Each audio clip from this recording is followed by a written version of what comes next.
দাদা দাদা দাদা আরে আমরা তো দাদা দাদা দাদা কি বিশাল অ্যাক্সিডেন্ট হয়েছে। কি হয়েছে দাদা? একটা বড় অ্যাক্সিডেন্ট হয়েছে। আমাদের শিলিগুড়ি যাবার গাড়ি 6217 গাড়িটা অ্যাক্সিডেন্ট করেছে। খুব দুঃখের খবর, বাসে যে সমস্ত প্যাসেঞ্জাররা ছিল তাদের আত্মীয় স্বজন যদি বা বন্ধুবান্ধব এখানে থাকেন তাই খবরটা দিলাম।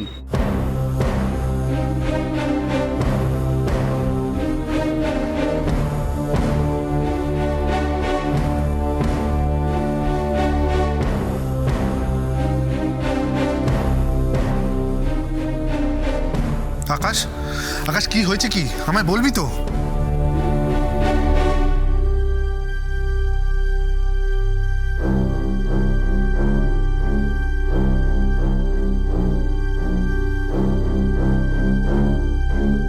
কি করে অ্যাক্সিডেন্টটা হলো? বাসটা ব্রিজ থেকে নদীতে পড়ে গেছে। আরে যে প্যাসেঞ্জাররা ছিল তাদের কি হলো? সব খবর পাইনি, তবে অনেকের মৃত্যু হয়েছে। আকাশ কথা বলছিস না কেন, কি হয়েছে? হ্যালো আকাশ, বলবি তো?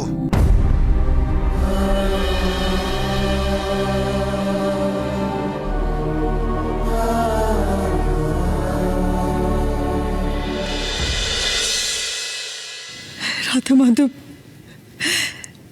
মেয়েটাকে ফিরিয়ে দাও, মেয়েটাকে ফিরিয়ে দাও।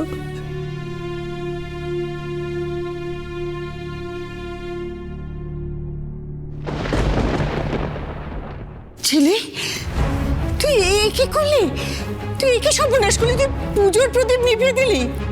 ওই প্রদীপ নিভিয়ে দেওয়াই ভালো ঠাম্মু। ছেলে, আননেসেসারি কিসের জন্য প্রার্থনা করছো? কার জন্য? তোমার আদরের ইরার জন্য? তুমি এখনো এখনো দিয়ের কথা ভাবতে পারছো ঠাম্মু? ইরা কিচ্ছু করেনি ছেলে। করেছে। ও আমার লাইফটা হেল করে দিয়েছে, আর তার জন্য আমি শোধ তুলবই। ওকে শাস্তি পেতেই হবে। আর তোমার এই রাধা মাধব, উনি যদি সত্যি বিচার করেন তাহলে দেখে নিও উনি দির খারাপ করবে, ভালো না। বুঝতে পেরেছো? ছেলে, আমার রাধা মাধব কখনো কারোর খারাপ করেন না, কখনো না।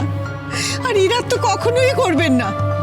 যে মেয়েটা সারা জীবন অন্যের জন্য কাজ করে গেছে নিঃস্বার্থভাবে, তার খারাপ রাধা মাধব কখনো করবেন না। ও গড, তোমাদের সাথে কথা বলা মানেই টাইম ওয়েস্ট করা। তোমরা তো দির দুঃখ ছাড়া কারোর দুঃখ দেখতে পারো না। আর আমি তো তোমাদের জন্য কেউ না, কিচ্ছু না। ছেলে, তুই ইরাকে ভুল বুঝছিস রে। স্টপ ইট ঠাম্মু। তুই দেখিস ছেলে, আকাশ ঠিক ইরাকে ফিরিয়ে আনবে। ওর কোনো বিপদ হতে দেবে না। ও রিয়েলি? তাহলে আমিও দেখি ওই আকাশ চ্যাটার্জি কি করে দিকে বাঁচায়। এলাম।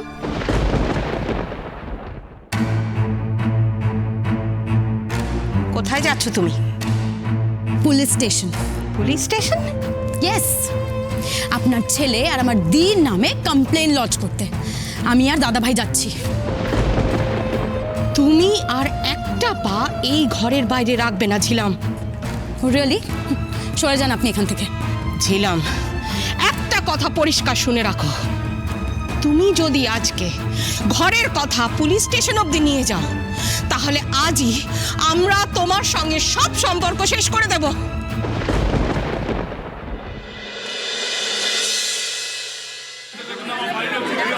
আপনারা ওইভাবে বলে আমরা তো পারবো না। যারা বাস নাম্বার 6217 ছিলেন তাদের বাড়ির লোক কাউন্টারে আসুন। দেখুন না, ইরাবতী মিত্রের নামটা একটু দেখুন না। ইরাবতী মিত্র? হ্যাঁ হ্যাঁ, উনি তো সিট নাম্বার 32-এ ছিলেন। সরি স্যার, আমাদের এই লিস্টে তো ওনার নাম নেই। ওনার বডি এখনো এসে পৌঁছায়নি। Shut up! বডি কাকে বলছেন? উনি বডি নন, চেক করুন, উনি বেঁচে আছেন। ওকে, আপনার এক্ষুনি খোঁজ করুন উনি কোথায়। প্লিজ শান্ত হন। আমি আপনার মনের অবস্থা বুঝতে পারছি, কিন্তু যারা বাসে ছিলেন তাদের মধ্যে মাত্র 12 জন বেঁচে আছেন। তাদের ভিতরে ট্রিটমেন্ট চলছে। আমরা জানি ভালো করে কারা কারা সেই লিস্টে আছেন, কিন্তু ওই লিস্টে ইরাবতী মিত্রের নাম নেই। বাসটা ব্রিজ থেকে নদীতে পড়ে গেছিল। অর্ধেক লোককে উদ্ধার করা গেছে, অর্ধেক লোককে উদ্ধার করা যায়নি। এখনো উদ্ধারের কাজ চলছে, কিন্তু রাতের অন্ধকারে তাড়াতাড়ি কাজ করা যাচ্ছে না স্যার। আমি এসব কথা কিচ্ছু শুনতে চাই না। আমি ইরাবতী মিত্রকে ফেরত চাই। স্যার, কোনো খোঁজ পেলেই আপনাকে জানাবো। আমি আপনাদের বিশ্বাস করি না, কোনো ভরসা নেই আপনাদের উপর। আপনি আমাকে বলুন অ্যাক্সিডেন্ট কোথায় হয়েছে বলুন, আমি ওই স্পটে এক্ষুনি যাবো, নিজে গিয়ে দেখবো। স্যার, ব্যাপারটা বুঝুন, রাত হয়ে গেছে। ওইভাবে যদি হতো তাহলে সবাই তো তার বাড়ির লোককে ওখান থেকে খুঁজে আনতো। কিন্তু প্রত্যেকটা কাজের তো একটা সিস্টেম আছে স্যার। ডুবুরি পুলিশ সবাইকে কাজে লাগানো হয়েছে, সবাইকে উদ্ধার করার আপ্রাণ চেষ্টা চলছে। আপনি প্লিজ এখানে অপেক্ষা করুন, আমরা দেখছি কি করা যায়। বডি এলেই আইডেন্টিফিকেশনের জন্য ডাকা হবে। অভিক, অভিক কি বললো আকাশদা? অভিক কি হলো? চুপ করে আছো কেন? বলো কিছু। অভিক কিছু বলো, কি বললো? ইরাবতী যে বাসে শিলিগুড়ি যাচ্ছিল,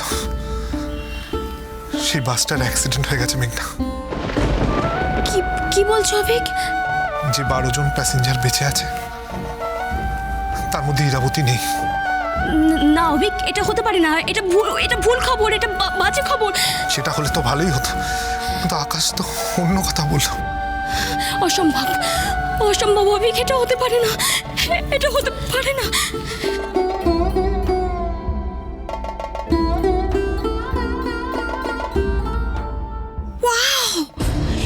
গ্রেট নিউজ! পৃথিবীর সবচেয়ে আনন্দের খবর এটা আমার কাছে। ইরাবতী নামের কাঁটাটা শুধু আমার রাস্তা থেকে সরেনি, সারা জীবনের জন্য নিশ্চিহ্ন হয়ে গেছে। আমি তো এখনো বিশ্বাসই করতে পারছি না। না না, নিশ্চয়ই সত্যি। এবার শুধু আর একজনকে সরিয়ে দিতে হবে, and that is Debjani Banerjee.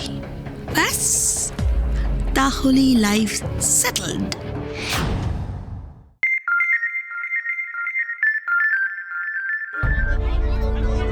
Sorry মা, আমি তোমার ফোন রিসিভ করতে পারবো না। কি বলবো যে যে আমি ইরাবতীকে হারিয়ে ফেলেছি? না না, আমি যতক্ষণ না ইরাবতীকে খুঁজে পাচ্ছি আমি তোমার সঙ্গে কথা বলতে পারবো না। আর আমি তোমাকে যে কথা দিয়েছিলাম, ইরাবতীকে নিয়ে তোমার সামনে যাব, আমি যাব, ইরাবতীকে নিয়ে তোমার সামনে যাব। সব কিছু গন্ডগোল হয়ে গেল। আমি কেন ফোনটা ধরলাম না?